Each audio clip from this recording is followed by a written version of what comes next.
E aí, tudo bem? Eu sou o Fred Alecrim e este é mais um episódio do Varejo Cast. Salve, salve! Quinta-feira, 17 de setembro, no ar. Mais uma edição do 30 na Quinta. São 30 minutinhos de notícias, as notícias mais quentes da semana, comentadas sempre com aquele olhar cirúrgico, comentários perspicazes e inteligentes dos meus companheiros. Caio Camargo, boa noite. Muito boa noite, como é que tá todo mundo? Tudo bem? Uma honra estar aqui, 11º programa, vamos embora. Hoje com desafios incríveis no processo de gravação, mas só presta assim, né? Eu lembro da primeira vez que Fred me ligou para fazer o programa, já são 11 semanas isso, foi na semana assim, ainda naquele mês pesado de Covid e tal, e o Fred me ligou e falou: Luiz, você topa ancorar e tal e tal? Eu falei: beleza, quando a gente vai fazer o projeto? Até o final do ano? Ele falou: não, amanhã a gente grava. E assim nasceu o 30 na Quinta. Fred Alecrim, receba meu agradecimento, porque aprendo muito com vocês, e boa noite. Boa noite, Luiz, boa noite, Caio. Hoje foi um dia puxado para todo mundo, né? Então estamos aqui. Nosso compromisso, não só por ser um compromisso, porque a gente gosta muito também de trazer informação para quem nos acompanha. E quando a gente está também transmitindo informação, estamos aprendendo também e evoluindo. Então, uma honra. Boa noite, meus amigos, minhas amigas, e boa noite a quem nos vê e quem nos ouve neste momento.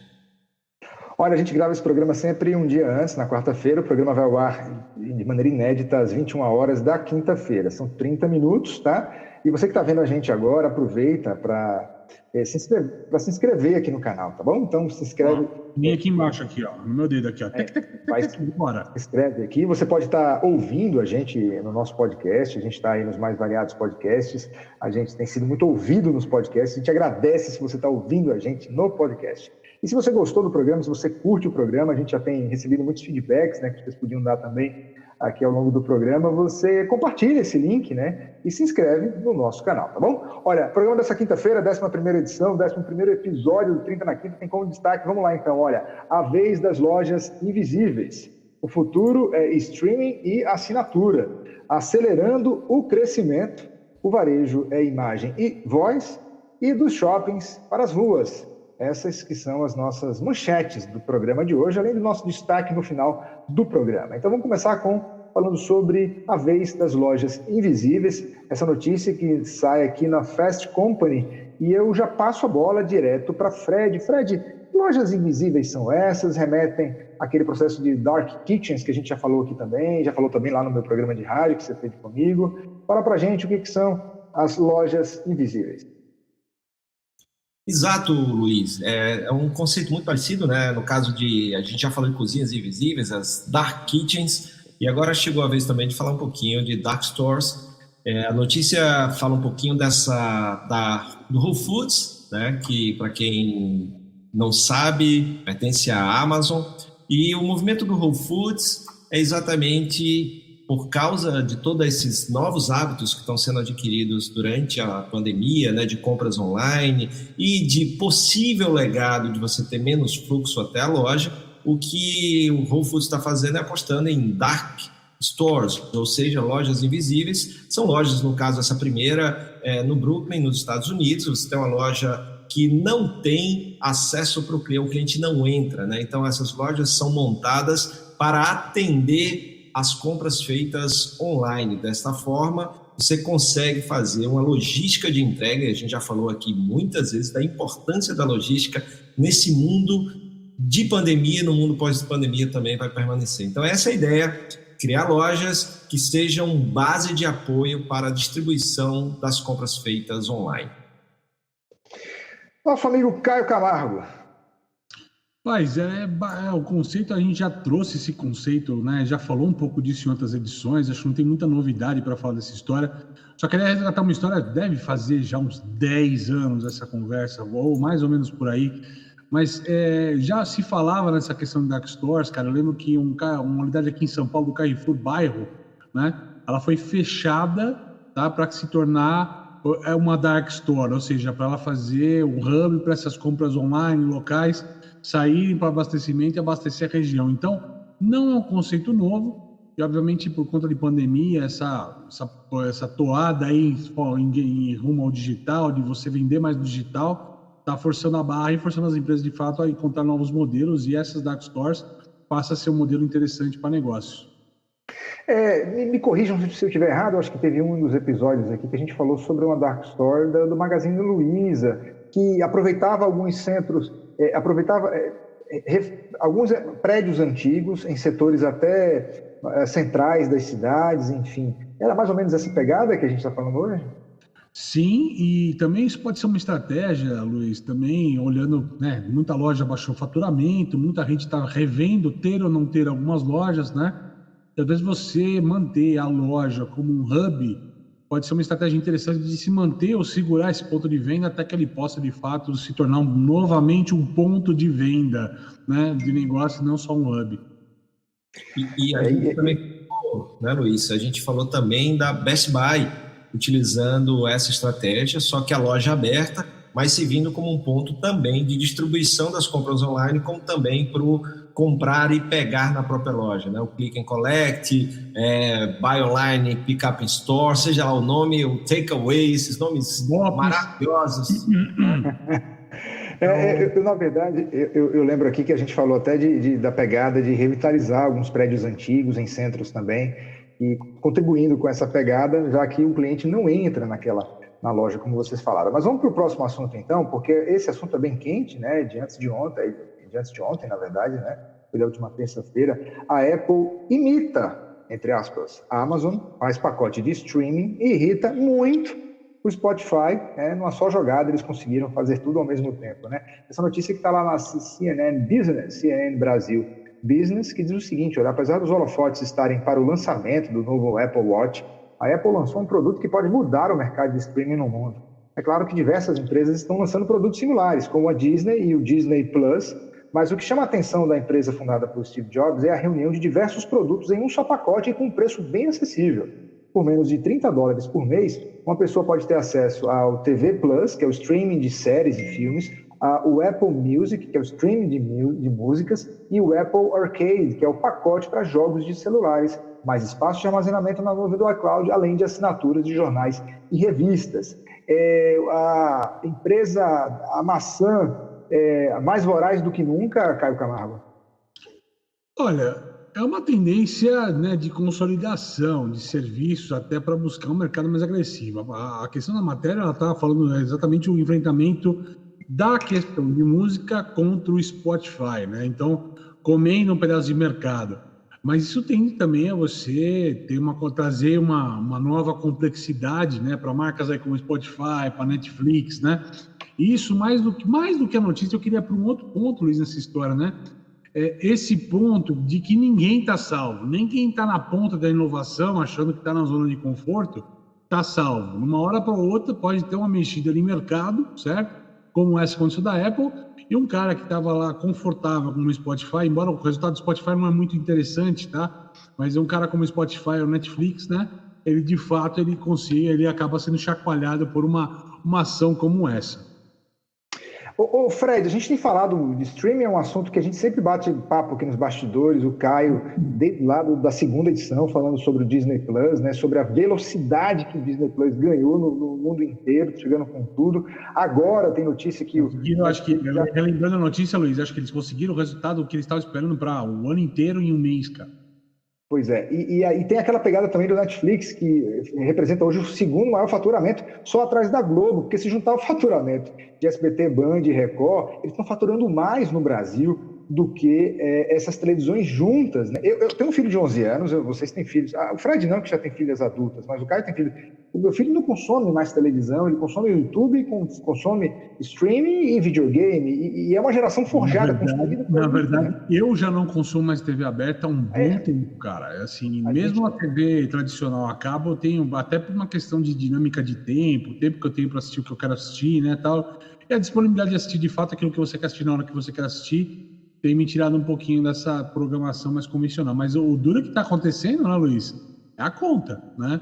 Porque, tem a Disney, tem a Netflix, tem a HBO, tem porque daqui a pouco você está pagando 2 vezes mais o que você pagava de TV a cabo, cara, com esses canais todos, cara. Então, tem algumas complexidades e novos entrantes, né? Você tem, claro, que ele entrou nesse caminho também de oferecer o que ela oferecia no pacote tradicional, né? Nesses pacotes mais separados. Então, Tá tendo uma revolução, estamos todo mundo de olho do bolso do consumidor, né? Na pandemia, obviamente, o consumo por tudo isso aumentou drasticamente, né? Porque as pessoas estão mais em casa, então elas precisam ter mais serviços nessa história, mas vai começar a ficar quem entrega a melhor experiência. Se é Netflix, se é HBO, se é Disney, só o futuro vai contar pra gente quem é que vai ficar nessa conversa.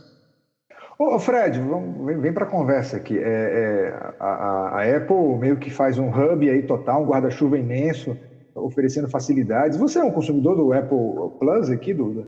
Eu confesso que nunca usei.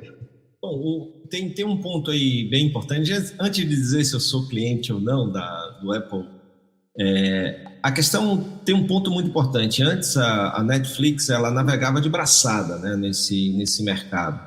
E aí outros serviços começaram a surgir, e aí para cada um atrair mais consumidores, você tem, por exemplo, a Disney, ela é produtora também, ela não é só o serviço de streaming, ela não é só o meio. Então ela, por exemplo, em algum momento tirou alguns títulos da Netflix para trazer para o seu Disney Plus. A Netflix percebeu isso muito rápido e começou a gerar o seu próprio conteúdo. Então, você vê como aumentou a quantidade de lançamentos da Netflix, lançamentos próprios, né? Séries, filmes, e isso tem feito, porque agora a atração é essa. Ou você tem, porque você tem um one-stop shop, que é o que você está falando da Apple, eu tenho jogos, eu tenho música, vídeos, aplicativos, eu tenho tudo numa plataforma só. Essa é uma vantagem da Apple, né? A quantidade de serviços que ela oferece em uma plataforma com uma mensalidade. E outra é a preocupação com gerar conteúdo próprio. Então a Apple fechou com a Oprah, tem aí várias coisas sendo produzidas também, e a Disney traz os seus filmes, né, como atrativo.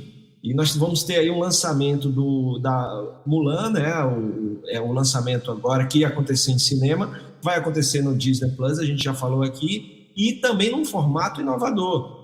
Você já paga a mensalidade do Disney Plus e vai pagar mais, parece que $25, $30 para assistir o Mulan. Se isso funcionar, então aí você já vê também mais uma concorrência com os próprios cinemas, né? Que já tem essa situação aí da pandemia, e vem aquela, por que esperar tanto tempo para chegar no serviço? E aí a gente pode ver aí um novo atrativo. E assim, da Apple eu sou cliente do Netflix, Amazon Prime, e tem um negócio, isso que o Caio falou, você tem que parar, porque senão você acaba fazendo tudo, mas tem uma coisa interessante aí. Já estou fazendo um retrocesso, já estou cancelando um ou outro que eu vejo que eu não uso tanto quanto eu preciso usar, cara.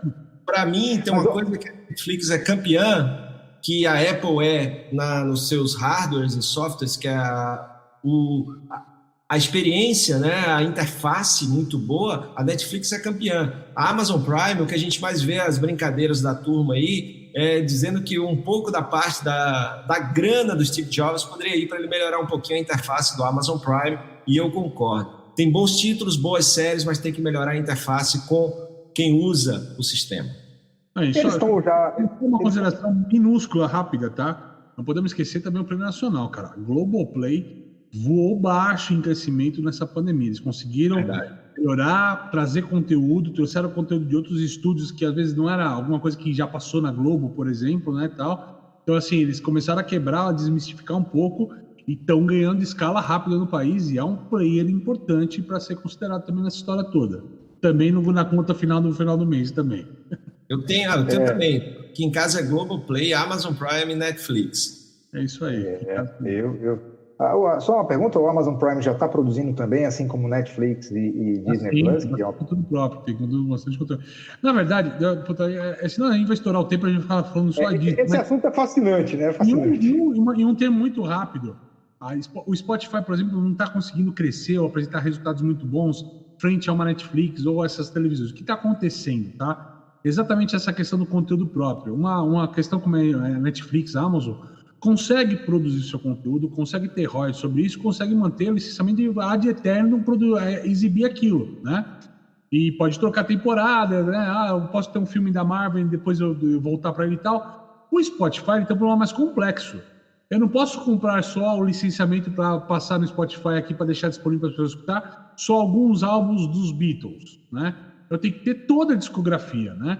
E se você tira um ou dois, isso não faz sentido. Então, essa é a maior dificuldade do streaming de música frente ao streaming de vídeo, porque as músicas não têm essa história do conteúdo próprio nessa história. E tem duas coisas aí, né? Só para finalizar, a Amazon está chegando com podcast, que é algo que o Spotify é muito forte. Então a Amazon acaba de lançar, né, também a plataforma de podcast dentro do Amazon Music, Amazon Podcast. E o Spotify, o movimento que ela fez recente para tentar, né, aumentar também, vai vir uma plataforma dentro do Spotify, uma ferramenta de karaokê, né, para entretenimento. Isso, e só para... De fato, agora... Oi, Caio. Boa pauta, próxima pauta. Tá, eu só vou finalizar dizendo o seguinte, as operadoras de celulares estão de olho nisso. Eu mudei, depois de muitos anos, de uma operadora agora para outra, e ganhei o meu Netflix, que eu pagava, já não pago mais, porque está inserido na minha assinatura, e ganhei um Deezer lá, o Premium deles, enfim.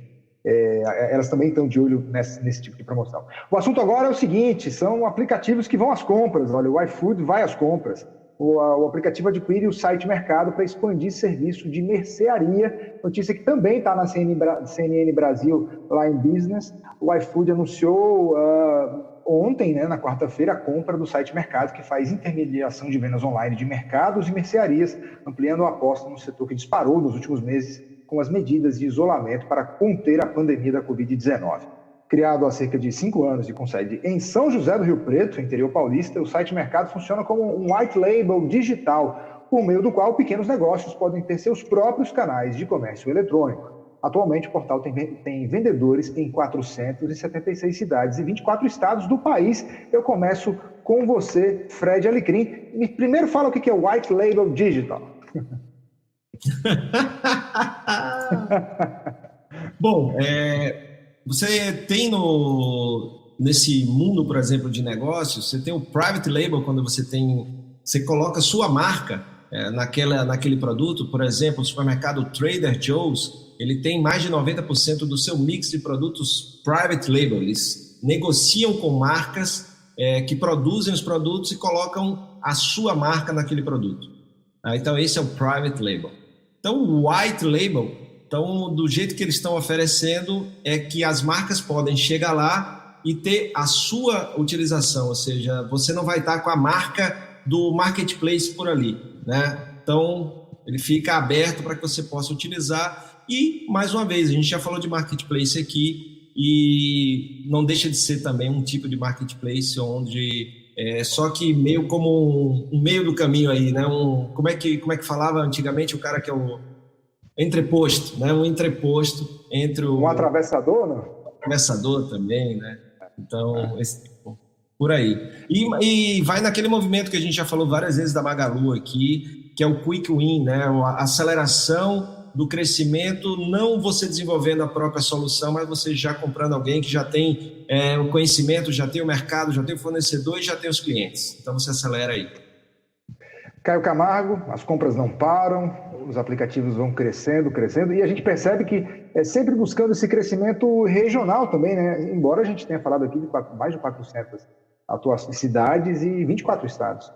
Na verdade, você tem a questão de você ter uma zona de teste, né, cara? Antes de você vir para uma cidade, para um grande centro, uma capital, né, uma grande cidade, uma capital, não que Rio Preto não seja uma grande cidade, mas se lá der tudo certinho, né, o resto do Brasil absorve isso fácil, né? Então, assim, o papo é que o iFood, embora tenha tentativa de supermercado, principalmente em São Paulo, já que se trata do estado mesmo aqui, ele não está muito bem consolidado, né? E além do Rappi, ele está vendo aí outros players, até um Corner Shop, por exemplo, ganhando escala nessa história toda e virando um concorrente pesado nessa frente. Como essa frente do supermercado tem até está ganhando maior voracidade, tá? Frente a comer fora de casa, a comida pronta, né? Muita gente, no começo da pandemia, pediu muito delivery e depois falou, não, deixa eu melhorar um pouquinho, deixa eu começar a cozinhar. Então, hoje, essa demanda online de supermercado tem começado a aumentar frente a essa pedida de delivery, né? Então, é um movimento que começa a acontecer as pessoas buscarem uma comida um pouco mais saudável, um outro momento, ou até mesmo estarem mais habituados, porque você pedia delivery porque era um momento, é um tempinho que eu vou ficar em casa, uma pequena quarentena, e quando a gente fica um tempo longo, você tem que se adaptar de outra maneira para todo esse novo contexto. Ok. Vamos lá, então. O próximo assunto está publicado aqui no Mercado e Consumo. Lu, Alexa e outras imagens e vozes que estão revolucionando o varejo. Olha só, gente, o comércio eletrônico passou por vários momentos no Brasil nas últimas 2 décadas. Primeiro, houve a necessidade dos consumidores aprenderem a usar computador e mouse para fazer compras. Ao longo do tempo, cada vez mais categorias de produtos passaram a ser comercializadas online. Hoje, grande parte das compras é feita por meio de um clique no celular. Uma nova era teve início de uns anos para cá, em que a voz tende a ser a grande protagonista. A Alexa, da Amazon, a Lu, do Magazine Luiza, e a Bia, do Bradesco, são exemplos de atendentes, entre aspas, virtuais, que já fazem parte da vida de muitos brasileiros e têm grande importância na rotina deles. Eu vou só finalizar aqui porque tem, obviamente, a afirmação do Caio Camargo na matéria. Eu preciso dizer, né? Afinal de contas, ele é o nosso comentarista. Até o final de 2020. Mais do que fresquinha, né, cara? Tem algumas horas de vida essa notícia só. Até o final de 2020, mais de 50% das pesquisas de compra serão feitas por comando de voz, afirma Caio Camargo, sócio-diretor da Gouveia Tech. Ele cita dados que mostram que hoje, 1 a cada 3 americanos já possui sistemas de inteligência de voz. Na China, a proporção é de 1 para 10, e a vantagem, mais uma afirmação dele, é que o uso da voz é mais intuitivo. Caio Camargo é a melhor pessoa para começar o comentário desta notícia. Pois é, embora o pessoal tá vendo essa notícia na quinta-feira, nós estamos gravando na quarta-noite, e esse foi o tema do painel que eu defendi aqui no Global Retail Show hoje. Eu digo hoje porque todos os dias do Global Retail Show tem um painel e tá sendo uma experiência incrível, um painel mais incrível que o outro. Mas vamos lá. Tem que estar quinta-feira, dá tempo de entrar, ainda tem quinta, sexta e sábado ainda, Global Retail Show até sábado, até essa semana. Dá para se inscrever, né, Caio? Dá para se inscrever, tem conteúdo fantástico, sábado tem um conteúdo de fechamento fantástico, só para quem está lá que vai saber e vai ver essa surpresa. Mas vamos ao tema aqui para correr com o tempo, tá? De fato, esse painel foi muito legal e eu acho que assim, a coisa que eu queria deixar aqui para quem está com a gente no Twitter na quinta, que é muito importante, além do que o Luiz colocou aqui, as informações que ele colocou, é que esse voice commerce, tá, é o começo de uma história que a gente deve estar começando a assistir, o fim da era da tela, tá? Nós vamos cada vez menos, talvez, ter tela, digo um futuro um pouco mais longo, aí 5, 10 anos, não vai fazer sentido você usar uma tela para buscar uma questão, entrar lá no Google e googar o que você vai buscar. Os sistemas de voz hoje vai ser um jeito mais intuitivo, mais inteligente e até mesmo uma barreira muito mais fácil aí para os idosos, para as crianças. Nós vamos ter uma geração, se a geração Z, a geração milênio, a gente falou que era a geração que nasceu no celular, nós temos as crianças pequenas hoje nascendo já falando com os recursos de voz. E isso vai causar uma mudança drástica lá na frente de tudo que a gente está vendo, que a gente assiste. O celular que hoje está em voga vai ser uma relíquia de passado lá na frente, com certeza. Eu já vejo meu filho aqui brincando com isso aqui em casa. E olha que eu não tenho muitos apetrechos eletrônicos aqui não, mas ele já curte via celular. Fred Alecrim. Já é para jogar fora o celular agora, Caio? Não, cara, é uma conversa que vai viver ainda em harmonia há muito tempo, mas é que eu digo assim, não vai fazer sentido ter tanta tela, ter que ficar buscando muito aplicativo e tal. A inteligência artificial, cognitiva, vai ajudar você a buscar isso mais fácil, tá? É legal só colocar desculpa voltar, Fred, ao tema. Alexa, por exemplo, hoje, você já consegue, se você for Prime, fechar a sua compra por voz. Eu posso pedir um produto, ela me dá uma seleção, eu peço para colocar no carrinho e eu posso fechar o pedido por voz. Eu não preciso encostar, não preciso entrar no site da Amazon hoje para comprar um produto. Olha que coisa bacana. E isso vai se estender por tudo que a gente está vendo, né? A gente falou algumas semanas atrás do e-commerce, comprando uma televisão, etc. Tal. Isso vai embedar, né? Embedar tudo que a gente fala. Embedar é você colocar dentro do negócio, né? Que é um termo de internet. Então vai embedar tudo que a gente está vendo hoje vivenciando em termos de mídia. E interessante, a gente semana passada, quando a gente estava falando da nova loja do Whole Foods, né, a gente estava falando exatamente sobre isso, que era a loja da Amazon Fresh, na verdade, né? Não era do Whole Foods. E essa loja da Amazon Fresh, ela era toda automatizada e, inclusive, você poderia utilizar a Alexa lá dentro, né, para fazer a sua lista, identificar onde estão os produtos, né? Então, isso cada vez mais acontecendo. Concordo demais com o Caio, que voz hoje a automação dentro de casa, né, Caio, com coisas como a Alexa, o que você pode fazer, conectar equipamentos da sua casa de ar-condicionado, a botar música, a luz, a portão, né? E você é um cara que sabe muito bem disso, por isso que eu não vou me atrever a falar tanto, porque você foi um dos caras primeiros a testar a Alexa em português aqui no Brasil, né? O beta tester, cara, foi uma honra ser o beta tester, foi bem legal. Eu fui assistindo a Alexa aprendendo a falar português brasileiro nessa história, é importante falar, mas é uma fluidez muito incrível, é um processo de engenharia para construir isso é muito legal, foi passado hoje nessa história, mas são coisas incríveis, né, cara? Hoje, controle de televisão em casa eu não uso, por exemplo, né? Então hoje eu peço ligar a TV, mudar canal tal, então assim, acaba sendo muito mais fácil, muito mais intuitivo fazer isso hoje. Tá aí. Quando a gente dizia, Alexa, ligue para Caio Camargo. Quem? Caio? Amargo? Não, Camargo. Paio? Não é Paio. Paio Amargo? Não, Caio. E engraçado, porque eu fico só pensando também nos nossos muitos sotaques, né? O Brasil, na verdade, é um continente, enfim, divertido será, e já está sendo, e eu concordo plenamente com vocês, essa meninada já vem toda com um chip totalmente diferente para isso, não faz sentido tantas telas, empresas fiquem de olho nisso, tá? Os caras já são em nuvem, cara. Rapidinho aqui, última notícia, antes do nosso destaque, temos pouco mais de 4 minutos e meio para acabar o programa, publicado aqui nos 6 minutos, lá do UOL, do shopping para a rua, porque grandes redes estão mudando de endereço, com exceção de locais gloriosos como Oscar Freire em São Paulo e o Leblon no Rio de Janeiro. O comércio de rua muito havia perdido seu glamour, por conta principalmente da segurança. Dos shopping centers eram os locais preferidos de compra e diversão para o consumidor, até que a pandemia chegou e mudou tudo. Fredão, eu não vou continuar lendo, eu quero a sua interpretação para isso. O que está acontecendo, fera? Eu acho que isso passa, inclusive, né, por repensar os shopping centers, né, porque hoje, com uma das coisas da pandemia, Luiz, é exatamente essa questão de evitar ambientes fechados, aglomerações, mas quando a gente tiver vacina, tratamento, que estar em ambiente fechado não signifique tanto risco, os próprios shopping centers já vêm há um tempo buscando se reposicionar, né? Então, antes era um lugar para ir comprar, depois era um lugar de produto, depois virou um lugar de serviço, né? Então, a gente viu aí lockers sendo instalados para comprar online e buscar. Então, estão buscando trazer serviços que não têm a ver com o varejo em si, né? A essência do varejo, para gerar mais movimento. Então, a gente está vendo nos Estados Unidos que grandes âncoras de shopping fechando e aí lá sendo instalados CDs de Amazon, entre outras coisas. Então também passa por esse reposicionamento.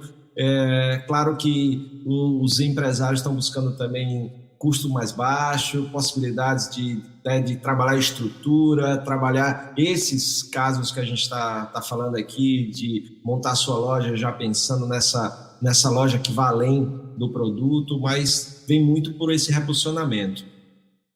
Ô Caio, rapidinho, aí em São Paulo está acontecendo muito isso, porque eu vejo o médio varejista, o pequeno médio varejista de shopping está estrangulado totalmente, assim, ele está correndo de fato. Aqui em Natal eu já vejo lojas que estão indo para as ruas e lojas lindas, em pontos incríveis, enfim. Aí em São Paulo é a mesma coisa? Cara, na maioria eu vejo exatamente o passo contrário. Está fechando mesmo de forma definitiva do que mudando para a rua, tá? Mas, obviamente, você tem essa alternativa, mas não está simples montar negócio hoje, tá? Então, ir para a rua depende de investimento, de ponto adequado, de preço adequado, mas essa enxurrada de loja fechando também vai trazer novas oportunidades aí imobiliárias e, com certeza, oportunidades para quem puder investir, para as empresas que tiver capital de investimento. Você já está com a palavra, então. E Luiz, só a última coisa, né? E isso não quer dizer, mais uma vez, não é binário.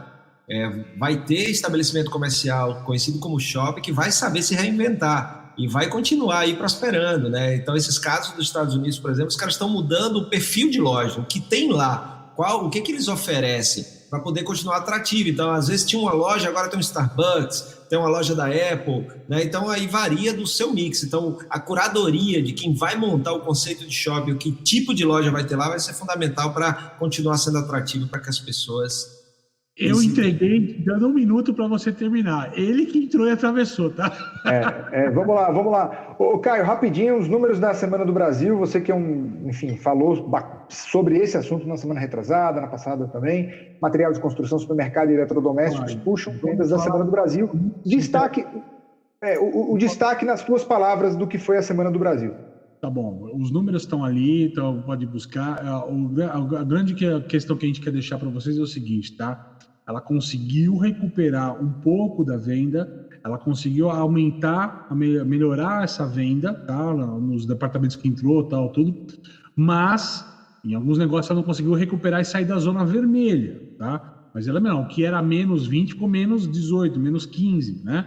Ela recupera, mas não recupera o todo. Então tem muita gente tendo uma leitura errada, que foi negativo, não adiantou nada, adiantou, mas ela não cobriu o resultado. Alguns setores que já vinham bem, como o material de construção, tiveram sim um aumento expressivo em azul, bacana e tal, mas assim, foi positivo. É uma questão em construção e que já foi muito positivo nesse primeiro momento também.